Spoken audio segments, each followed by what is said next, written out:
চাঁদাবাজি যেটা কথাটা উঠছে আসলে চাঁদাবাজিরা সব হাইব্রিড করছে। যারা বিগত আন্দোলনের সময়ে যারা আওয়ামী লীগের সাথে আঘাত করেছিল, ব্যবসা বাণিজ্য করছিল, তারাই মূলত চাঁদাবাজি করছে।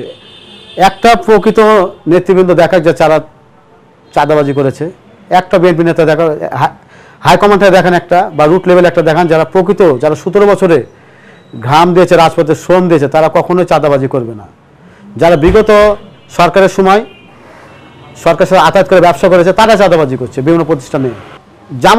জামাত তো দেখছি বিভিন্ন, আপনারা দেখেন বালু, রাজশাহীতে দেখেন বালুর যারা বিজনেস করছে, বালু বাবা বলে পরিচিত, অনেকে জানছেন আপনার, হাট ঘাট সবই তো জামাতের আন্ডারে, বাজার সবই তো জামাত করছে।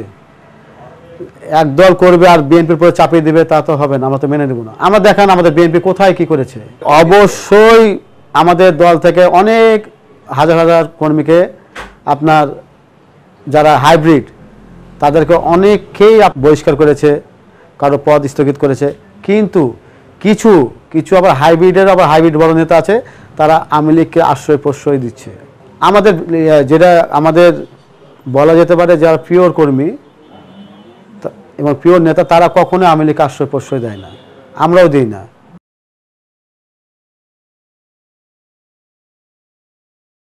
সেটা তো ডাকসুতে বোঝা গেল যে এই সরকারের আন্ডারে সুষ্ঠু নির্বাচন সম্ভব না। আমরা চাই সেনাবাহিনীর আন্ডারে নির্বাচনটা হোক, যেন ফেয়ার হোক। আমার ভোট আমি দেব, যাকে খুশি তাকে দেব, কে জিতলো কে হারলো এটা বড় বিষয় না। বড় বিষয় আমার ভোট অধিকার আমি সুষ্ঠু দিতে পেরেছি, এটাই হলো গণতন্ত্র প্রতিষ্ঠা করার একটা অধিকারের লড়াই। এখন আমার ভোট যদি আমি না দিতে পারি, আপনারা দেখলেন না ঢাকা বিশ্ববিদ্যালয়, দেখেন ফেসবুকে ইউটিউবে দেখেন যে একটা ছাত্র সংবাদ সম্মেলনের মাধ্যমে বলছে যে আমার ভোট আমি দিতে পারিনি, আমার ভোট কে যেন দিয়ে দিয়েছে। তো ঢাকা ডাকসুর মতো একটা বিশ্ববিদ্যালয়ে যে সারা বাংলাদেশের চোখ তার দিকে, যে এই নির্বাচনটা যদি ডাকসু যদি সুষ্ঠুভাবে নির্বাচন হতো, তাহলে আমরা মনে করতাম যে বাংলাদেশের জাতীয় নির্বাচনও একবারে ফেয়ার নির্বাচন হবে।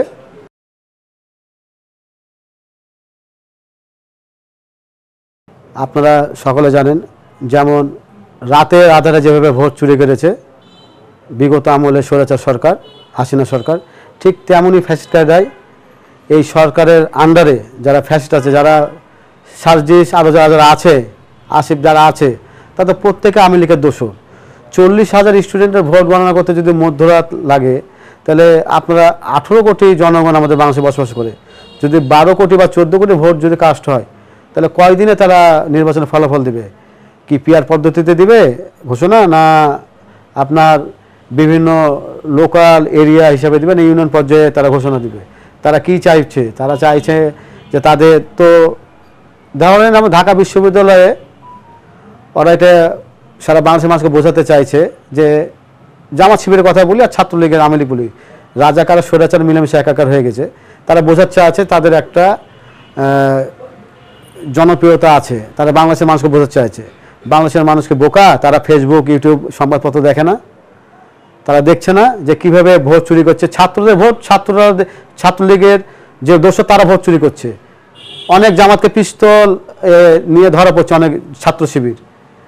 তাহলে আমরা কি বুঝবো? তার মানে শক্তি প্রয়োগ করবে, ফেব্রুয়ারিতে শক্তি প্রয়োগ করবে। আমরা সাধারণ জনগণ মেনে নেবে না, আমরা মেনে নেব না। এটা ভেবে নিয়েন না যে ডাকসু নির্বাচন আমরা এভাবে ভোট করলাম, ভোট চুরি করলাম, আপনারা জাতীয় ইলেকশনে আপনারা সুযোগ পাবেন। আমরা কিন্তু শরীরে এক বিন্দু রক্ত থাকাকালীন এবং জুলাই আগস্টের গণভ্যুত্থানে যতগুলো শহীদ হয়েছে, সে শহীদ যারা যে স্বপ্ন নিয়ে দেখেছে মানুষের ভোটের অধিকার প্রতিষ্ঠা করার জন্য, আমাদের শরীরে এক বিন্দু রক্ত থাকাকালীন আমরা তা মেনে নেব না। শহীদের স্বপ্ন বাস্তবায়ন করার জন্য যা যা করণীয় আমরা তা করবো ইনশাল্লাহ।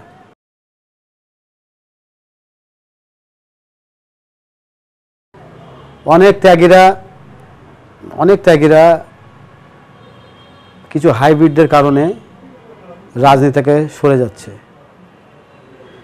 এটা আমাদের মাননীয় ভারপ্রাপ্ত অ্যাক্টিং চেয়ারম্যান জনাব তারেক রহমান এটা পর্যবেক্ষণ করছে।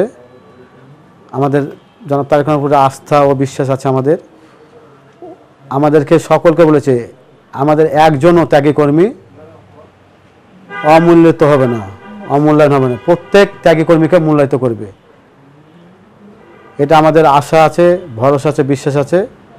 এবং যারা রাগ করে দূরে সরে যাচ্ছে, ইনশাল্লাহ অবশ্যই আমরা ভাই হিসেবে কাঁধে কাঁধ মিলিয়ে আমরা একসাথে রাজনীতি করবো, আমরা বুঝিয়ে আসবো। অনেকে চলে যাচ্ছে, আমরা বোঝাচ্ছি, আসছে, কথা বলছি। কিছু কিছু হাইব্রিড চাইছে যে বিএনপি ত্যাগীরা যেন বিএনপির মধ্যে যেন একটা ঝামেলা করে দূরে সরে চলে যায়, অভিমান করে, কিন্তু আমরা তা হতে দেব না। ভাই ভাই হিসেবে চলে গেলেও আমরা কখনো আমাদের কাছ থেকে তাদেরকে দূরে যেতে দেব না। অবশ্যই আমরা হাত ধরে হোক, বুঝিয়ে হোক, ভালোবেসে হোক কাছে নিয়ে আসবো, অবশ্যই নিয়ে আসবো। এটা আমার বিশ্বাস যে ত্যাগীরা অভিমানী হতে পারে, বেমান না। অবশ্যই তাদের 17 বছরের ত্যাগ শ্রম আছে, অবশ্যই তারা দেশের জন্য কাজ করবে, দেশের মানুষের জন্য কাজ করবে, মানুষের ভাত ও ভোটের অধিকার প্রতিষ্ঠা করার জন্য কাজ করবে। অবশ্যই পাবে, আমরা তো সেটার দিকে এই 31 দফার মধ্য দিয়ে সেটা আগাচ্ছি।